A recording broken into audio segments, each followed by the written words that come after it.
Hello everyone, welcome to today's Novedge webinar, Quick Start to Vectorworks Architect, Part 2, Drawings.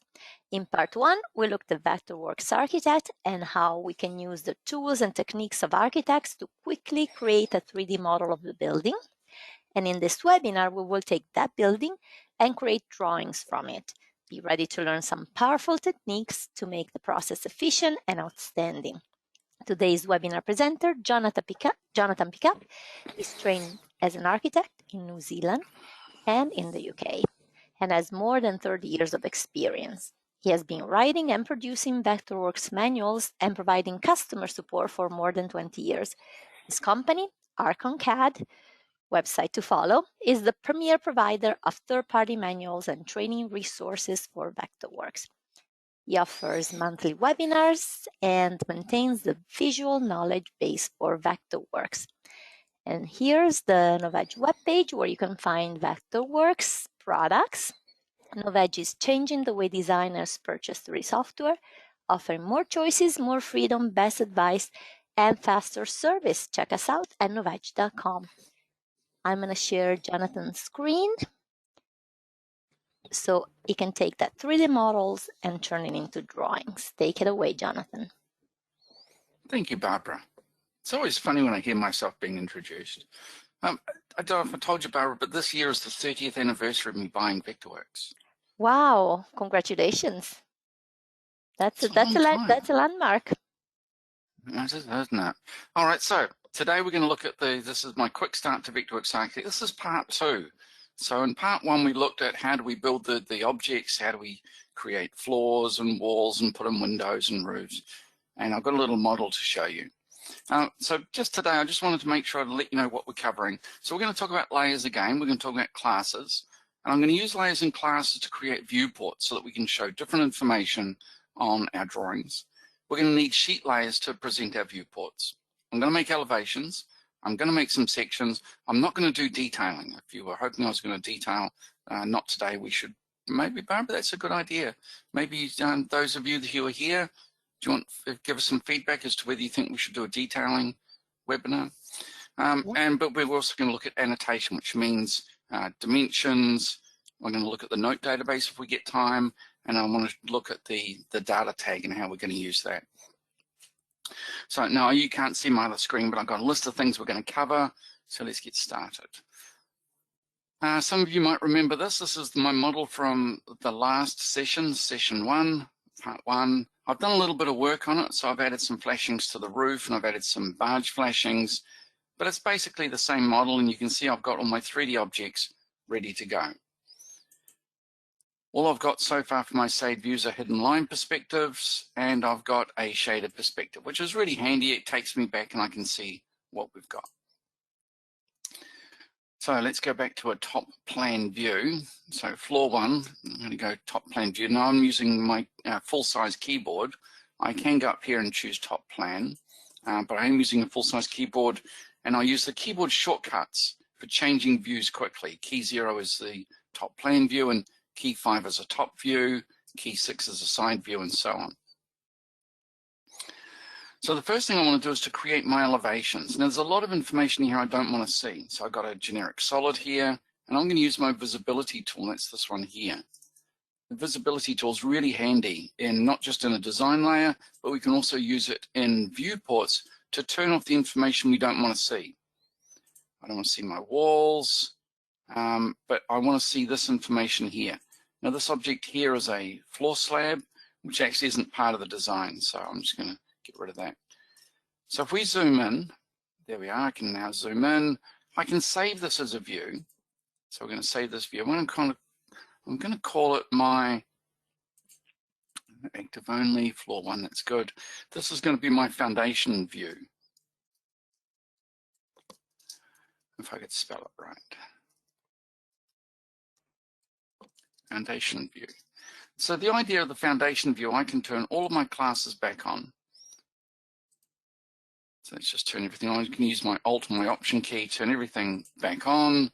Everything's there. Now I can go and say, let's look at my foundation view. Oh, I forgot to turn the classes on. All right, so let's just fix that. Foundation view, let's edit that. and we're going to restore the class visibility. And hopefully that's going to remember what it was. There it is. So you can see it changes my view. I can now see all this information back again. And what I really want to do is to create now a viewport for this. But I think I better go ahead and do some more work, which is to turn all of this back on again. This time I want to create what I call a framing plan view. So back to my visibility tool, let's get rid of my roof. Get rid of that, get rid of that. I don't want to see those, don't want to see this. That's looking pretty good. But what I'd like to do now is go back to my classes and get rid of my exterior components, my interior finishes. So I'm just left with my structural walls. Now the other thing is, do I want to turn my doors on or off at that time? That's totally up to you. I quite often generate plans with them turned off, but I'll just leave it at that point and let's go. Save view. This is my framing view. This time turn on my class visibility so it remembers. Active only, floor, cool. So now I can jump between one view for the foundation and another view for the framing. And there are other ways to create these save views, and you can edit them, which you've seen me do. I also need to create one for the roof plan. So what I'm going to do now, I'm going to duplicate this one. This is going to be edited. This is going to be called my roofing view. Roofing, or just roof view. And I can edit this roof view. And I can say, let me see. Now for the classes, I don't want to see any of those components. I can turn those two off. But there's a lot of classes turned off, such as the roof and the roof main, and I don't want to see the bearers. I need to see my purlins and my rafters. And okay, let's try that. And there it is. So you can see it's turned all that information on. There's a class there. I see the doors are showing up, and I really don't want to see the doors at the moment. So I'm going to go back and edit that and turn my doors off. So doors main, it should be. Door main, there it is. Let's turn that one off. And if I activate that view again, I was hoping my door would be on the doors class. Oh, it's on the none. That'll explain it. So door, main, now it's gone. So there you are. I've now got these views and I can start setting up my viewports. So back to my foundation view. So this is going to be my first one that I set up. I need some dimensions. So I'm going to create a dimension. And when I create dimensions, I'm going to use my dimension standard called plans. This is a customized one that I've already created. You can customize your plans or your dimension style. And you might notice I've changed here things like my linear markers. That's a custom style for my linear markers. I've also edited my list. So you notice I haven't got a whole lot of things on my list. If I look at my custom, you can see that I've actually got a specific thickness for it. I think 0.7 is probably a bit heavy, so I'll make it 0.5. Let's edit that one as well, 0.5.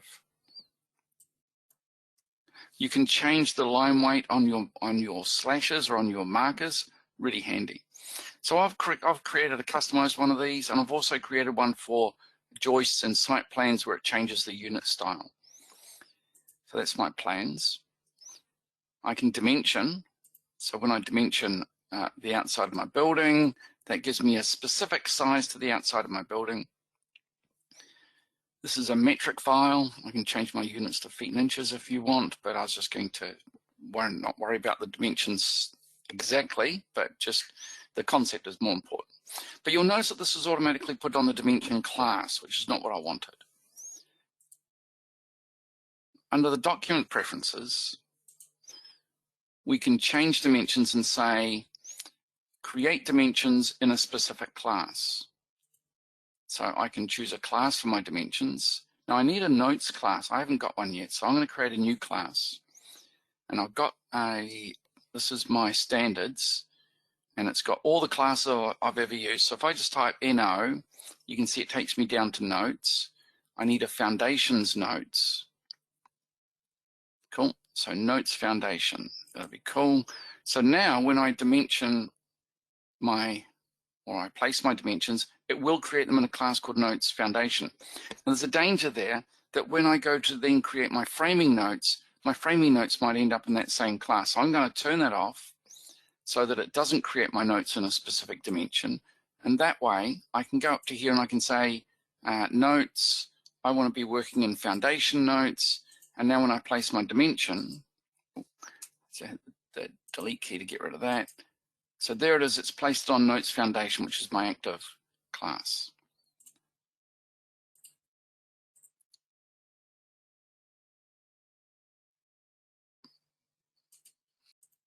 And so I've got my dimensions. So now I can create my viewports. So view on the menu bar, create viewport. Now if I create a viewport just like that, I won't have any control over what's covered or what's included. So what I usually do is to create a rectangle or a shape over the area that I want. And this is going to become my viewport crop. So I'm going to do it without that, and I'm going to show you a really quick way to crop your viewport. So I'm going to create a viewport. This is my foundation plan.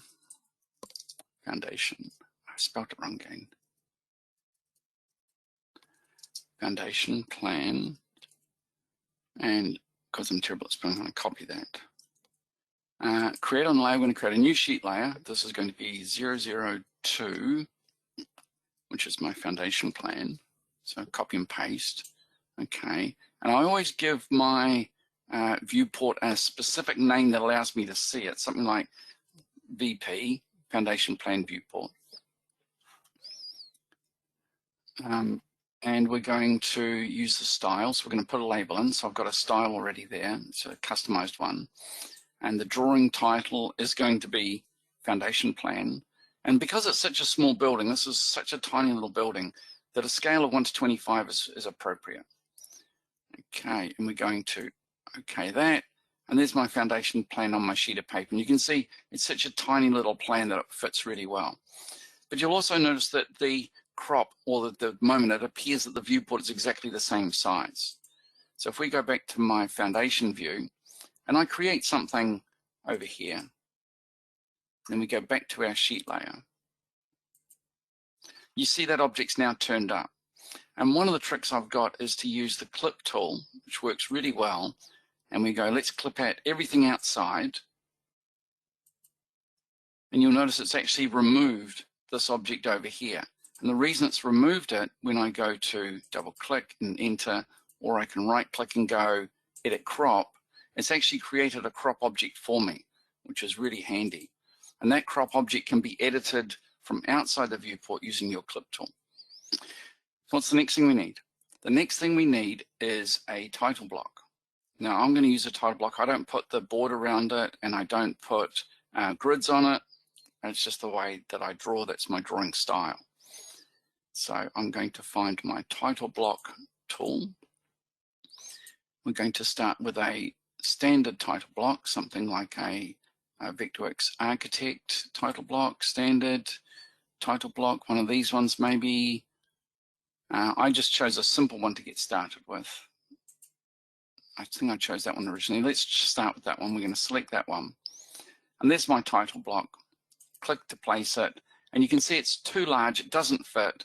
And if we select this object, it's a style. So there's a style here called my custom title block style. I'm going to edit my style. Now this should allow me to change all sorts of things. So for example, my sheet border, I'm going to have a very thin border with just 1 millimeter, which is 1/25 of an inch. I'm going to hide the border, so I get rid of that. We've also got the next one, which is the grid zones, crop marks, no crop marks. I just end up with just a title block, which is really cool.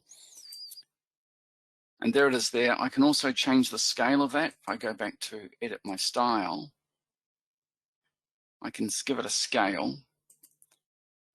Title block there. The scale factor about 0.71. And I'll shrink it down a bit more. You can see I'm just a little bit off with the scale. But the thing I did want to show you is that I have a logo somewhere. I put a logo on my screen last night, so I can grab it quickly.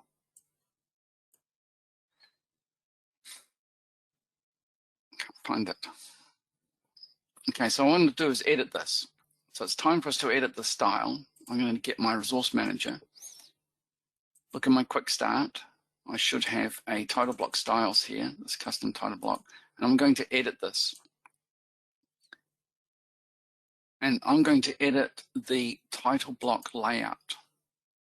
And it takes you into a special part of Vectorworks where you can start to edit pieces. So for example, all of the stuff here, I'm just going to go select all.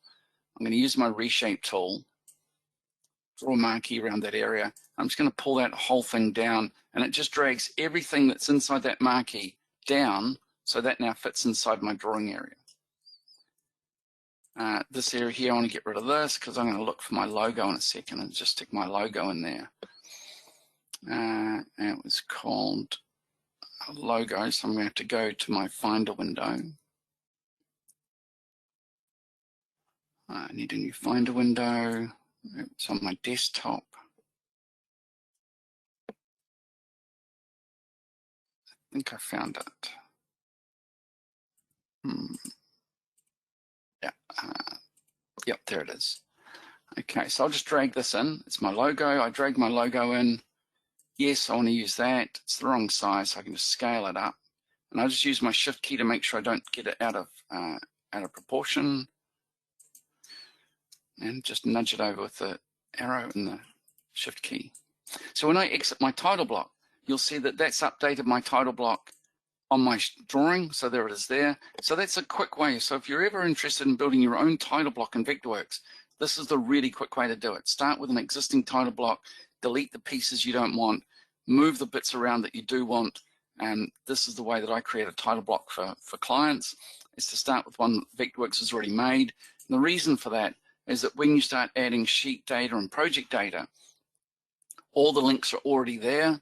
So I can put in the address, I can change the project name, Quickstart Architect, this is part 2. And so I get part 2 on my title block. So good so far. Have we got any questions about that so far?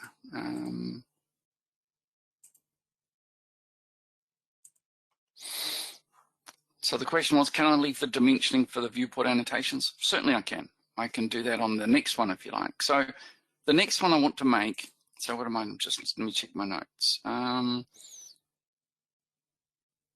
Yeah, I've added to the title block. So now I'm going to go to my sheet layers. I'm going to duplicate this one. And I'm going to change this one. I'm going to call it framing plan.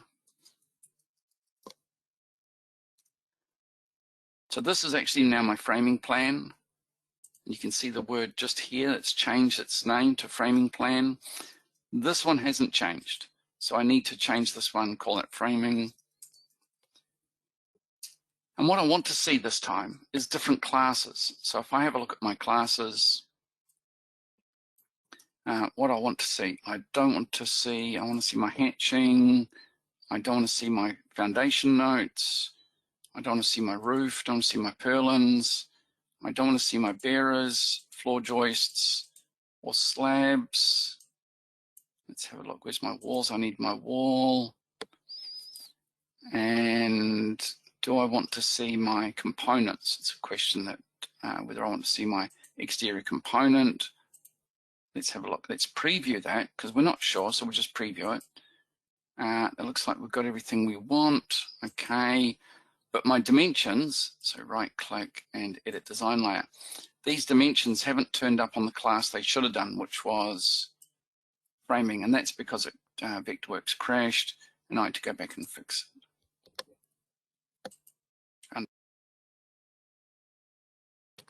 All right, so now what I need to do is let's return back to the viewport. Someone wants me to dimension in the annotations part of the viewport.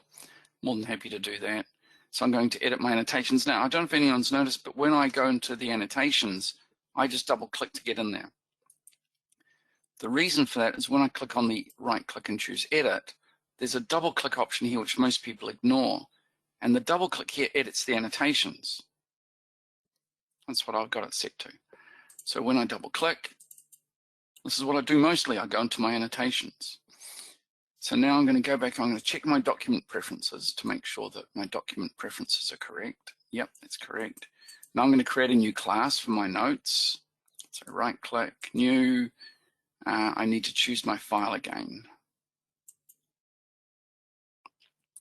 choose my file, and where was it? I had it all set up because, you know, it didn't work out that way. My 2022 courses, Architect Standards.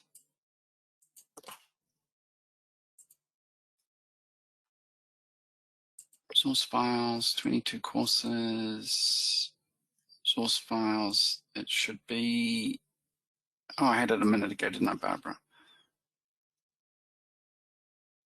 Oh, all right, so I'm gonna have to create one.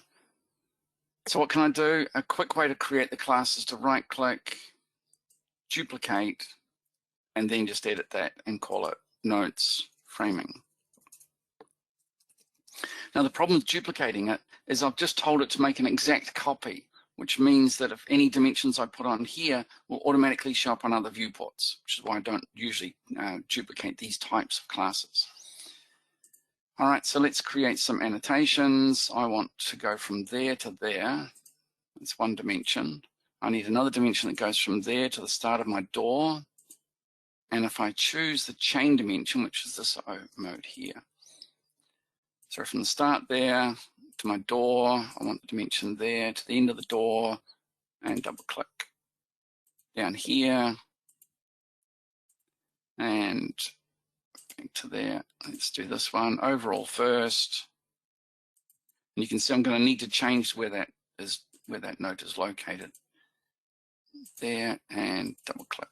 So I need to move this object down, get out of the way. And of course I need another dimension just to finish off. I'll go back to that mode. Cool, so I exit my viewport, fantastic. Let's have a look at my classes here. Those dimensions, because I've put them into the annotation part of the viewport, it actually doesn't matter that they've turned up on the dimension class or on the none class. They won't appear in other areas. But if I go back to my sheet layer, foundation, you've got to be careful. If you put them on the design layer, then they may have shown up here, which is a bit of something to just look out for. So I duplicate the sheet layer, and so I've changed the settings and I've made the foundation plan. So what's next? I think it's time we made some elevations. So back to my design, back to my view. I want this to be orthogonal view, and I want to see all my classes. There it all is. There's my elevation. I'm going to put in my crop object again, and view, create viewport. Now, if you're not using Vectorworks 2022, this object has to be on the screen plane. But in Vectorworks 2022, there is no screen plane, so we can just draw the rectangle. So I'm going to create a viewport. And this is my east elevation.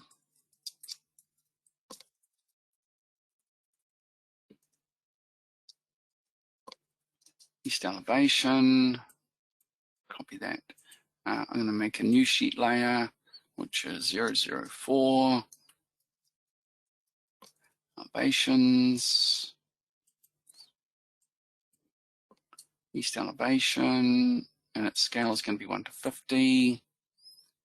And it's going to be a right view. It's going to be a hidden line view, orthogonal. Okay. And that's my east elevation, I hope. Update, that's better. So that's my east elevation. Now, there is something that I tend to do which makes this slightly quicker. Under view, we've also got the ability to create something called multiple views, create multiple viewports. So what I'm going to do is I'm going to create a front, a right, a left, a back. I'm going to make them 1 to 50. I'm using first angle projection. It doesn't matter because I'm not doing a plan. It doesn't matter which one of those I choose. Okay. And it actually creates all of them for me, which is a really quick way of creating your elevations. So these two, I'm going to grab those two elevations together and move them up here, and then create these two next, move them down there. You notice I'm missing a title block, so why don't I go and grab one, grab that title block, copy it, go to the next layer down, and then paste in place, and it goes there. So there's a couple of tricks I just tried trick number one, how do you change layers quickly without going up here? If you hold down the control or the command key on a Macintosh, control key on a Windows machine, and hit the arrow key, you can actually jump between your layers, which is quite a handy way of doing it. And paste in place, which is edit, paste in place, and is a keyboard shortcut. So these need updating. Let's have a look at those. There are my elevations. Now they don't have labels, which is a shame. I should have put labels in them, but I can always put the labels later when I come to do the annotation on those. Now I'm going to create my section. Now the section is going to take a little bit more work because I'm going to go through adding some detail. And it's now time for me to start looking at some other information, such as adding legends, notes, keynotes, and so on. So I want to hide some information. So now I've used the keyboard shortcut, which is V, brings up my visibility tool. I can click on those notes and hide those notes. I better get rid of that. But there, I don't want that either. So I'm going to create a section. View in the menu bar and create section viewport. And I'm going to create a section viewport right through here, looking that way. And this is my section AA, or section 1 if you like. Section A-A. Copy that. New sheet layer. 5. Section. Put a drawing label in. Let's call it section AA. Let's make it 1 to 25, and I can change it to anything I like. 1 to 20. What do we want this to be? We want this to be hidden line. And okay. So that's my section. So Vectorworks does a pretty good job of doing most of the work for you. But if we start to look at the detail of this, it's not really doing what I want. You can see there are my joists. And one of the reasons my joists look dotted like that is because of a class setting that I've got. If we click on classes, we can go back to classes and change the class settings. So that's a floor joist. So I'm going to look for joist. Joist, structural floor joist. Let's edit that class. It's got solid, but it's got a magenta line. So I'm going to change that to black. Click there. Now my color palette's on the other screen. It's solid line. Cool. And 0.18 pen. Okay, let's preview that. And those should have changed. Oh, I have to update the section, don't I? Update the section. But I still don't get the crosses that I'm used to seeing. So what I tend to do is I've got some detail pieces. I've got some timber here. These are actually 6x2, these ones. So I'm going to put one there. And there's one here, one there, another one there, another one there. But a quick way of doing that would be to use something like the move tool. Move by points. So I've got a move by points tool. I'm going to have one duplicate. It's going to go that way. So I'm going to click at the corner of my pile. It goes to there, that one to there. Oh, from that point to that point is better. Now I just want one of those. Back to my move tool. I want it to go from that point to there. And I also want to go from the center. I want to find the center of my, because I need to have blocking midpoint. Now this is a symbol. Because it's a symbol, every time I change it, it changes all of them. So I'm going to convert that. I usually use the keyboard shortcut here. So convert to group. And then I'm going to enter that group, which I've done with the keyboard shortcut. I'm going to ungroup it. And if I get rid of one of those lines, that's the way I draw solid blocking, that way. We could put insulation under the floor. Where's my insulation tool? I've forgotten where it is now. I thought it was here. Never mind, I'll find it in a minute. So I could put that in. So now I'm actually using 6-inch studs, or where I live, 140 by 45, and it goes there. I don't know why it's not previewing that stud when I do it, but it's not. And I need a certain number of these. So I actually need about 2 or 3 of these. They go every 800 millimeters, which is not quite 36 inches, might be close to 30 inches. So I'm going to use my Move by Points tool again. This time I'm going to put in 3 duplicates. I'm going to start at the point here. I'm going to come up 800 millimeters, 800. Make sure I'm going vertical by holding down the Shift key, Enter, click. Do that again. Let's do that again. So click, go up 800, and Shift key. So there are my nogs. I also need a copy of that one to sit just up in here. But you'll notice that because of the way Vectorworks trims stuff, it's not looking exactly the way I want. So I'm going to need to put in some effort here to make this come alive. Back to my Insert Symbol tool. I've got one to go in there, and there are 2 to go in there. So I'm going to drag a copy of this one across to that point. I need a blocking in the middle. And again, I can convert that to a group. I can then enter the group, and then I can ungroup that one and get rid of that bit. So it looks like blocking.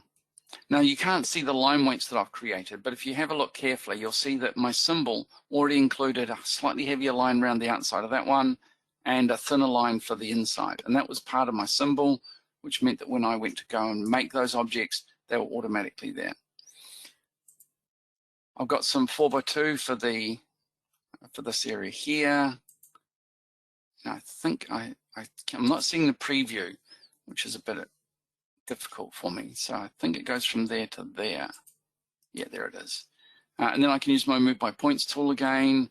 This time I know if I go from the bottom of that one to that one, then it'll put my pieces in for me. And if you've done half the work on one side of the project, you can mirror. So I'm going to use my mirror tool, find the center of my ridge beam, click, and so it starts to fill in the information that you want.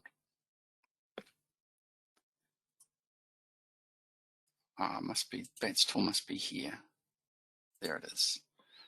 So I need some insulation. I'll need insulation from this point up to there. What's the thickness? I think I can only get away with 90 in here. And that wants to have no fill, and it wants to have a thin line as possible. And sometimes what I do is I color that in pink. Go to a light pink color. Standard Vectorworks colors. Go to light pink, just so that it colors in a little bit. I'm going to give it no fill because you can see at the moment it's hiding some of the stuff behind. Okay, so far so good. We haven't got any questions about that. How did I model? How did I model the gable roof flashing? That's a good question. So let's go back to my model and have a look at it.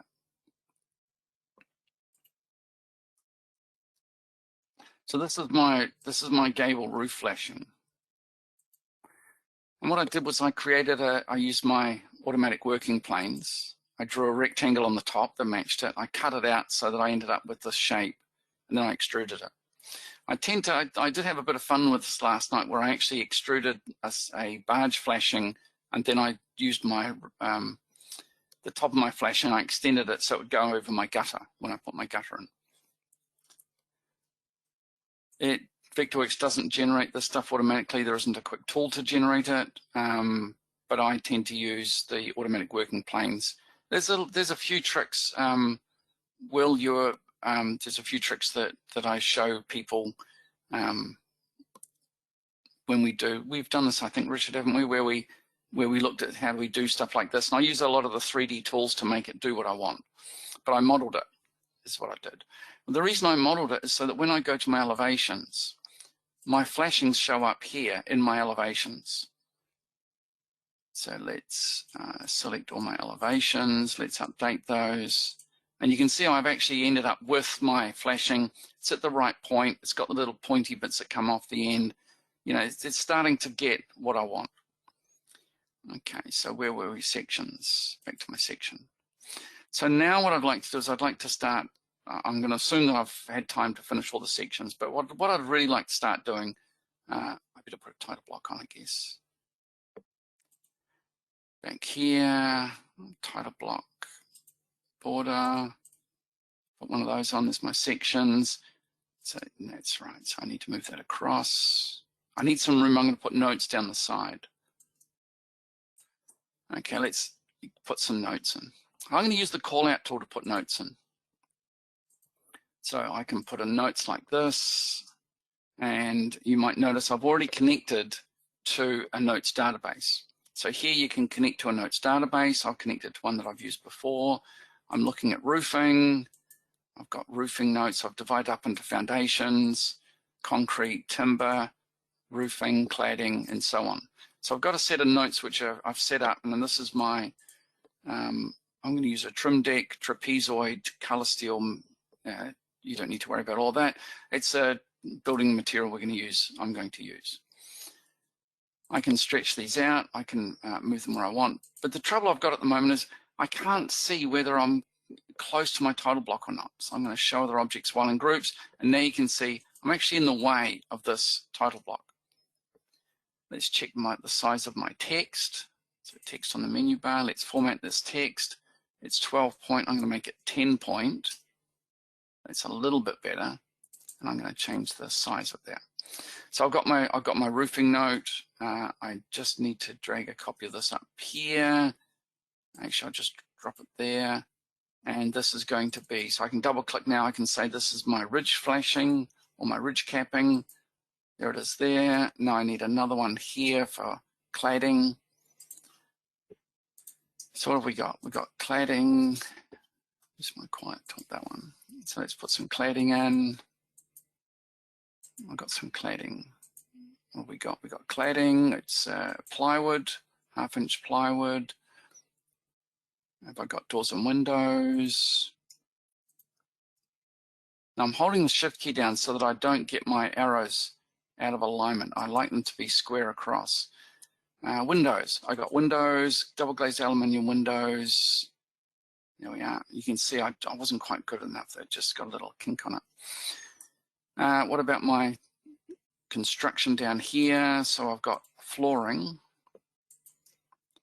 Let's have a look if I got flooring. I can't remember where I put floors. Might be in foundation. Floor joist, piles, solid blocking. I might have to add something. So let's add something to my foundations.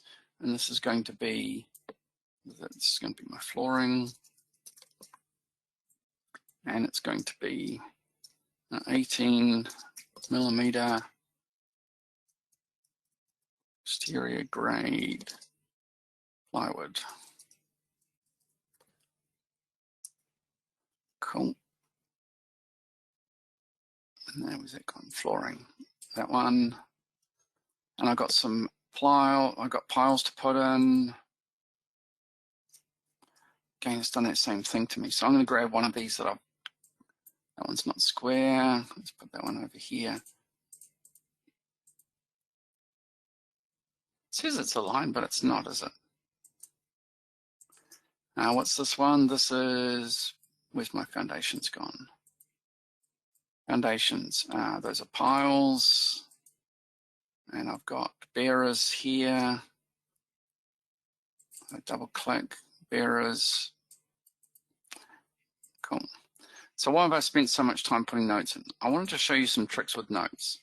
So I've got these objects here. And at the moment I'm running out of space because of the size of the text and the amount of information I want to put in. So I'm going to change these over here from callouts to keynotes. And you can see it's placed them as notes, 1, 2, 3, 4, 5, 6, and so on. But they're also all over the place. I'm really sloppy. So what I'd like to do is I'd like to modify, I'd like to align, and I'd like to align and distribute my leader lines. And what I'd like to do is I don't want to move number 2. Yes, I don't want to move number 1. That's what I don't want to move. And I'm not going to have any vertical distribution. So I want all these to line up with that line there. And you can see it's moved some of the arrowheads, which must have been one of the choices I should have turned off. It's moved some of the arrowheads, but you notice that all my text lines up beautifully. It's also created a block of notes over here. So I've now got a block of notes that represents the information on here. And it uses numbers, which a lot of contractors don't like.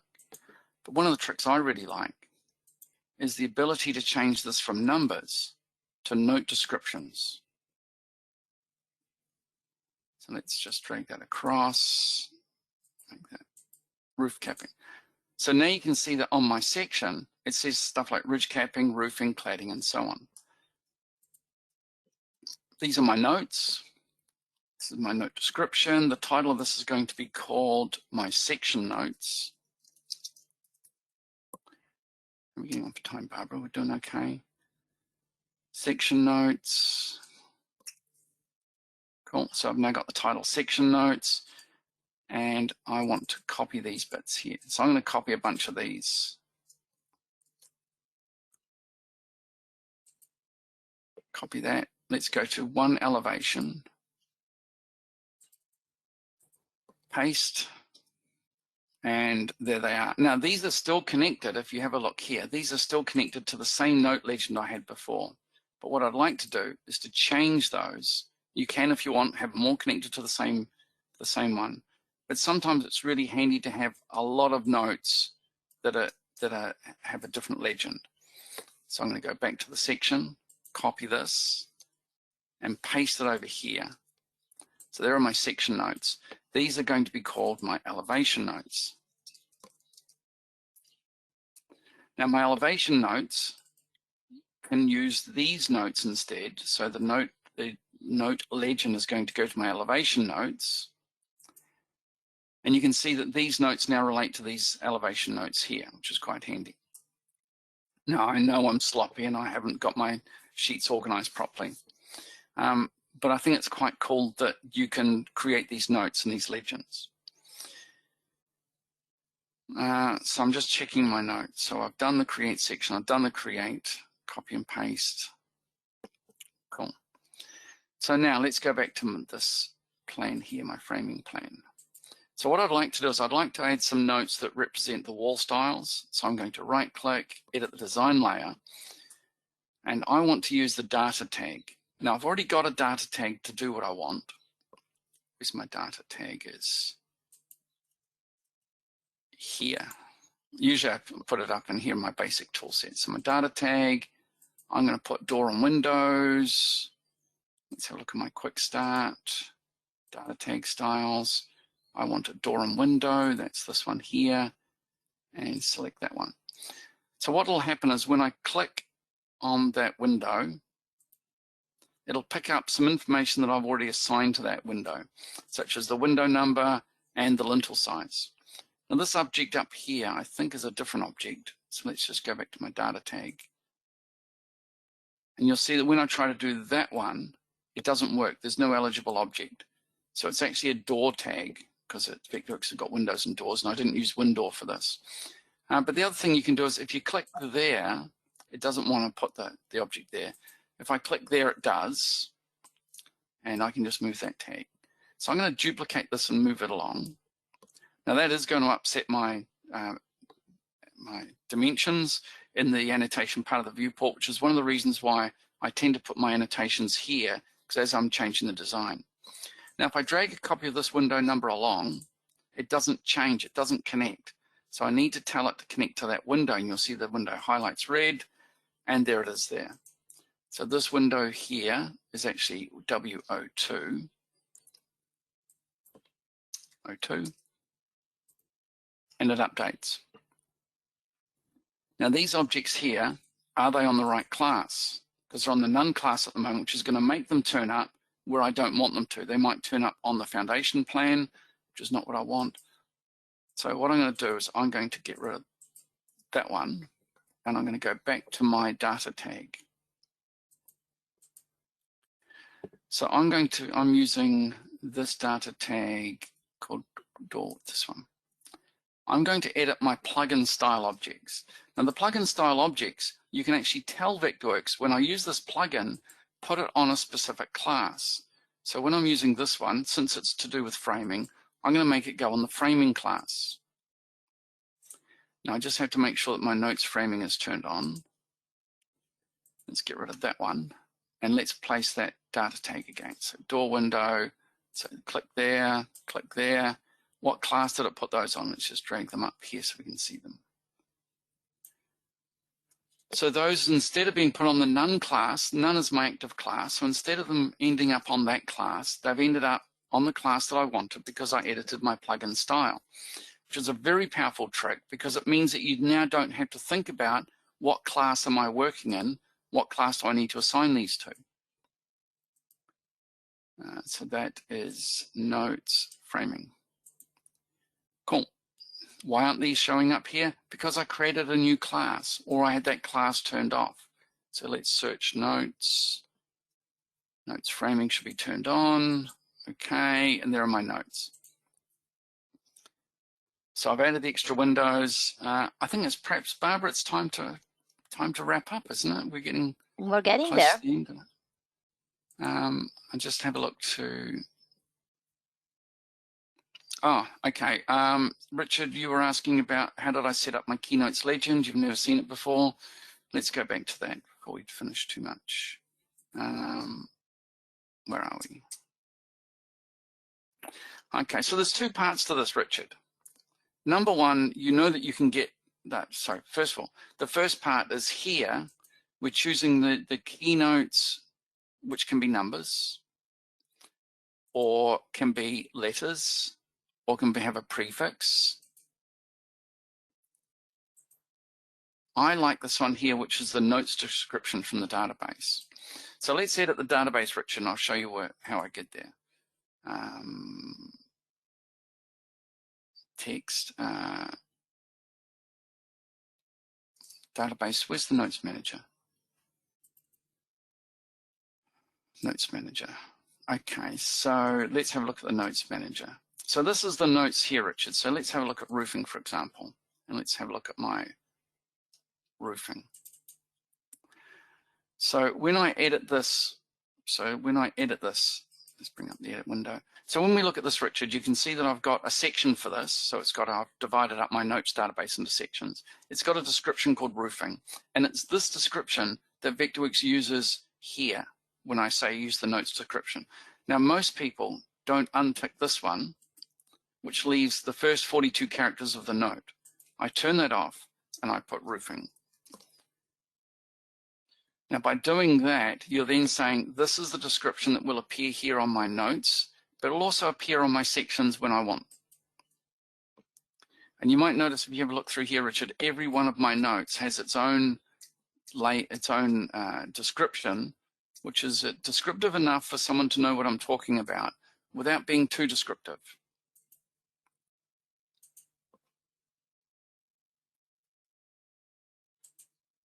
Now these ones I didn't use on this particular project, so they don't have that notes description. So things like D12s, that would be a 1/2 inch reinforcing bar. I'm not going to put that as a keynote, for example. Footings I might have as a keynote. The Integra flooring system I haven't used actually on this project.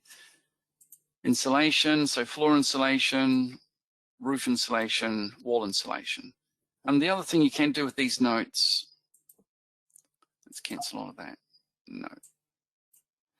The other thing I can do with these notes, Richard, I can use the general note tool. Where's the general note tool gone? I don't use it very often. General notes. There we are, general notes. So general notes, Richard, you then say, let's add a note. Let's get them from my database. Foundations, I need to put in the bearers, the DPC. So we add that. We add the next note, the DPC, damp-proof course. We're going to add the floor joists. We're going to add the flooring. What else are we going to add? Piles, solid blocking, all of this. So you just keep adding the ones that you want. If you're in the wrong order, you can move them around. So you might want to start with piles first because they're at the bottom. And then there'll be bearers, and then the floor joists will come, the DPC will be in there somewhere. Then there'll be flooring, the solid blockings connected to the floor joists. Click OK, and there's your notes. And you can modify those notes, and you can, where's Tom's cottage? Let's bring up Tom's cottage. You can make them look rather nice. Let me have a look at my section here. So this is how I've ended up making them look, Richard. We've got the roofing, the ridge capping, and we've got this as general notes. General notes display the note description from the database.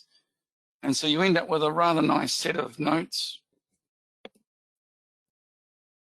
giving a good description of what each one is, or an introduction to each one, what's the cladding, what are the studs, what are the bottom plate, and so on.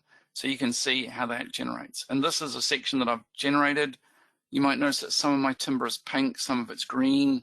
That relates to different timber treatments that I might want the contractor to use. And so using the techniques that I've shown you, there's a section now.